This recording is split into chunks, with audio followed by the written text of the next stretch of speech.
Tyson Fury versus Dillian White for the WBC championship. Right now, this isn't confirmed, but everywhere I look, they're talking about that.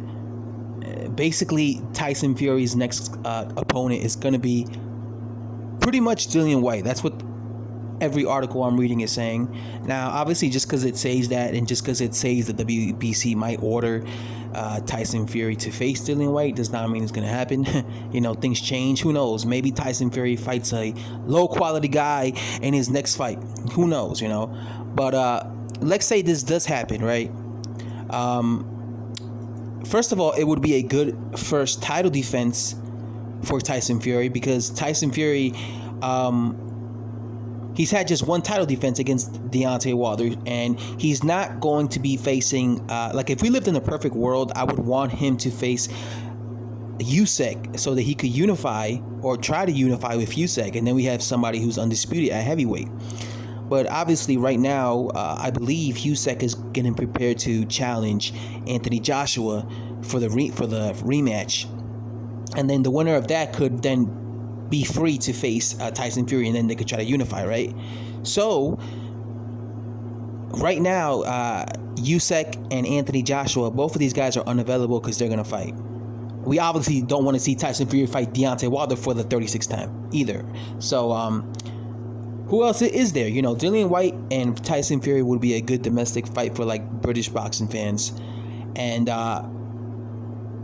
Dillian White is the guy that a lot of people feel that he is deserving of a title shot. I mean, when Deontay Wilder was champion for several years, people were saying that he should give Dillian White a shot at the title, and they never fought each other, right? So a lot of people feel that Dillian White has always been deserving for a title shot, until it got derailed a bit when he lost to Alexander Povetkin. But then he rematched him, and he took back that defeat that he took against Alexander Povetkin. But now Dillian White is a type of guy that knows about boxing styles, and I know he's a type of guy who knows about boxing styles because he was at the Anthony Joshua versus Alexander Usyk fight, and they asked him about, what do you think Anthony Joshua has to do in that fight to beat him, and he said exactly what Anthony Joshua needed to do against Usyk to win. He said Anthony Joshua needed to fight a rough and rugged fight. He needed to make it dirty. He needed to show Usyk that he was in fact the bigger guy. He needed to show no respect against Usyk and basically turn it into one of those type of dirty type of street fights. Impose your size, impose your body mass on the smaller guy. So when I saw that, I was like, okay, Dillian White knows what he's talking about boxing styles. Of course, Joshua didn't do that.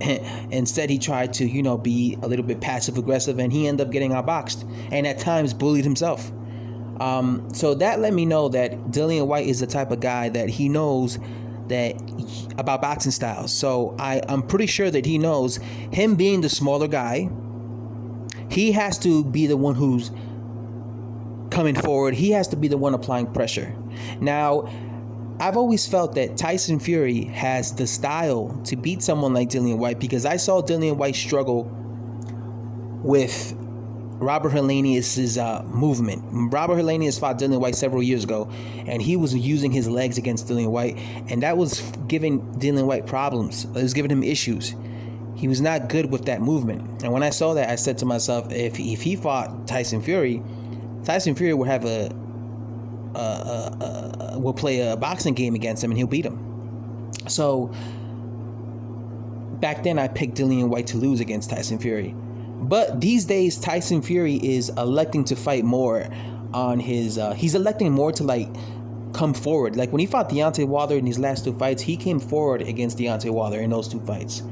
That's what Dillian White wants Tyson Fury to do against him, right? He wants Tyson Fury to be in his range, marching down, so that he could take his punches, give it, fight toe to toe with this guy, and he could give himself an opportunity to basically knock out and stop Tyson Fury. So it's going to be interesting to me how Tyson Fury approaches that fight, because I think if he were to fight a tall man's fight. I think if he were to use his legs and move, I think he would make it. It would be an easy fight for him. But I think that if he fought the way he fought Deontay Wilder and tried to come forward against him and tried to walk him down, I think he would give Dillian Whyte opportunities. Okay, I would imagine people would be picking Dillian Whyte as the bigger puncher because of the fact that he's knocked people out. But Tyson Fury knocked out Deontay Wilder, with one punch, brutal knockout. So I do think that Tyson Fury is an underrated puncher. He's not really known as a big puncher, Tyson Fury, but I do think he's a puncher. I mean, the guy is 6'9", he's a massive guy, so you would think he would have some type of power. I think that's one of those fights that anyone gets credit.